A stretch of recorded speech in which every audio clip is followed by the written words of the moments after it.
রাধে রাধে বন্ধুরা, আশা করি গোবিন্দের কৃপায় তোমরা সকলে ভালো আছো। রাধে রাধে, হরে কৃষ্ণ। আজ একাদশী, আজ মোক্ষদা একাদশী। সকলকে জানাই একাদশীর অনেক অনেক শুভেচ্ছা ও ভালোবাসা। একাদশী উপলক্ষে গোপাল সোনাকে সকাল সকাল ঘুম থেকে তুলে নিয়েছিলাম। এরপর স্নান করিয়ে নিচ্ছি। গোপাল সোনার স্নান প্রায় হয়ে এসেছে। এরপর গোপাল সোনার গাটি মুছিয়ে গোপাল সোনাকে সাজিয়ে নেব। রাধে রাধে। আজ সোমবার, আর বাড়িতে সকাল সকাল নন্দী মহারাজ এসে উপস্থিত।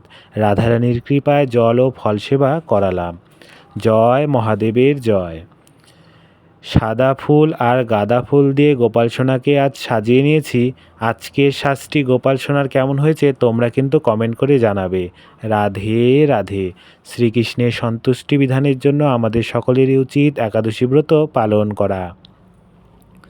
এরপর গোপাল সোনার সামনে ভোগের থালাটি নিবেদন করে তারপর আরতি করে নেব।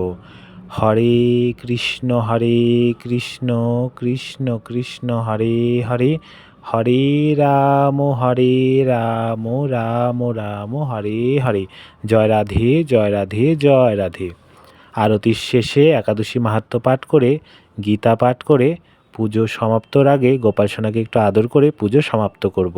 রাধারানীর কৃপা হোক তোমাদের সকলের ওপর। ভালো থেকো, সুস্থ থেকো। রাধে রাধে, হরে কৃষ্ণ।